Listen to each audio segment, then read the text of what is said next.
और अभी बल्हा घाट में मैं उस घर के पास हूँ जिसके चारों ओर एक साइड 300 मीटर, एक साइड लगभग 500-600 मीटर और एक साइड लगभग 1 किलोमीटर इस घर के चारों ओर पानी है। और यहाँ बीच में यहाँ पे 2 घर है, आप देख रहे हैं, कैमरामैन दिखाएंगे। आप देख रहे हैं मेरे हाथ के सामने ये घर है। तो आखिरकार ये लोग किस तरह बरसात के दिनों में रहते होंगे। देखो कैमरामैन जो पानी में तैर रहे हैं, एंजॉय कर रहे हैं। एक तरफ इन लोग का घर गिर रहे हैं और दूसरी तरफ ये लोग एंजॉय कर रहे हैं।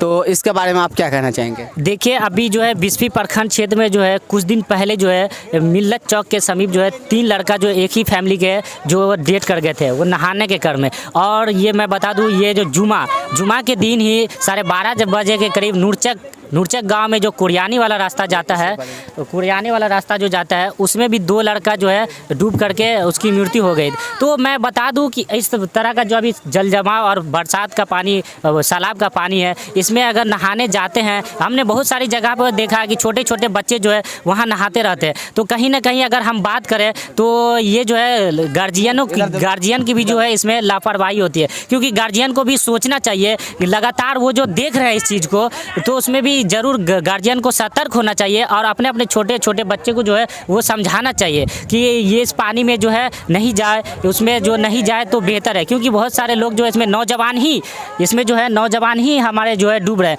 तो इसमें जो है सावधानी बरतने की ज़रूरत है और हम सभी गार्जियन माता पिता से जो है रिक्वेस्ट करेंगे कि अपने बच्चे को, और नौजवान भाइयों से भी हम ये रिक्वेस्ट करेंगे कि जो है इस तरह के जो जल जमाव में पानी में बाढ़ के पानी में ना नहाए तो बेहतर है, क्योंकि जीवन जो है हमारा एक ही बार मिलता है, ना कि बार बार मिलेगा। जी, अभी हमारे साथ हमारे मित्र आशिक अंसारी सर हैं जो टच एजुकेशन यूट्यूब पे चलाते हैं। बिस्फी ब्लॉक के बल्हा गांव में हूं और अभी हम लोग नाव से इस बल्हा गांव का भ्रमण कर रहा हूं और यहाँ पर देखा कि कब्रिस्तान में भी 2-3 फुट पानी लगा हुआ है और शमशान में बताया गया है कि लगभग 8 फुट पानी है।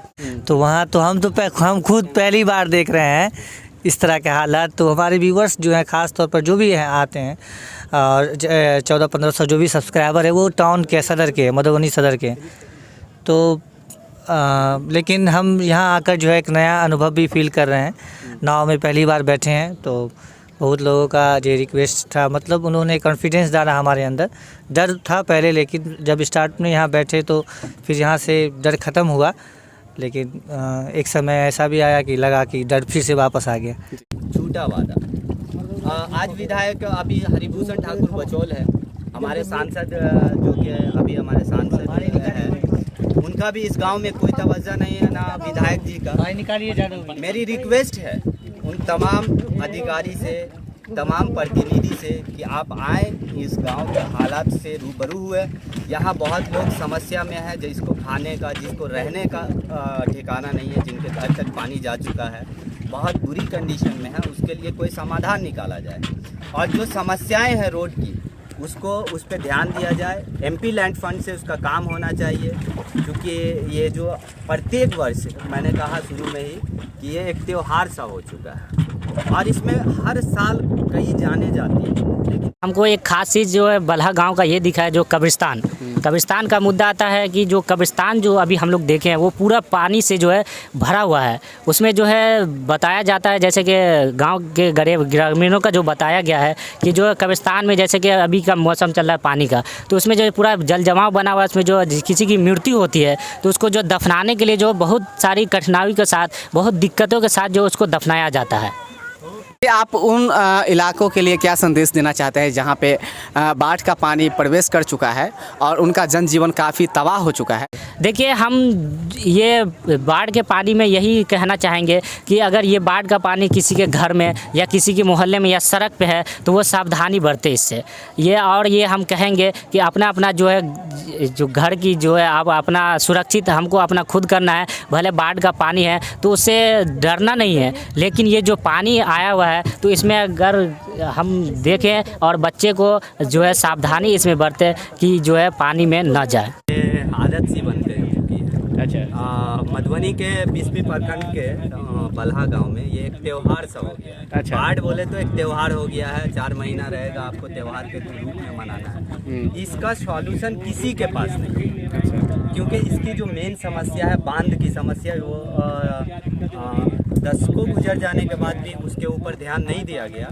और ये काफ़ी दुर्भाग्य की बात है। हमेशा पॉलिटिशियन आते हैं, अपनी अपनी राय गलाते हैं कि आप हमें वोट करें, हम आपके लिए ये करेंगे वो करेंगे, लेकिन वो वोट ठग के चले जाते हैं और ग्रामीण उनके सामने सिर्फ बेवकूफ़ बनते हैं।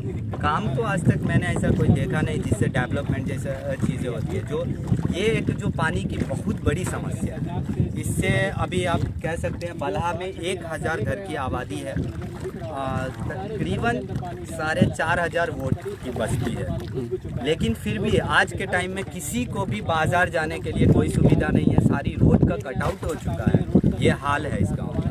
लेकिन ना एमपी का पता है, ना विधायक का पता है, ना सांसद का पता है, ना यहाँ के प्रत्याशी जितने भी हैं वो अपनी रिस्पॉन्सिबिलिटी को बिल्कुल भी नहीं निभा पा रहे। कि इस तरह के हालात जो यहाँ बना हुआ है, तो कम से कम जो नाव सब भी हम देख रहे हैं कि इक्का दुक्का यहाँ चल रहा है। तो अगर बाई चांस से कोई घटना हो जाती है तो क्योंकि एक साथ कई घटना भी हो सकती है, हो सकता है कि कई पेशेंट हो जाए, तो इस तरह के हालात यहाँ सही नहीं है। और हम चाहेंगे कि जनप्रतिनिधि जो यहाँ के हैं वो कदम उठाए और ये जो क्योंकि अमूमन हर साल यही हाल होता है, तो इसका जो है निवारण दें।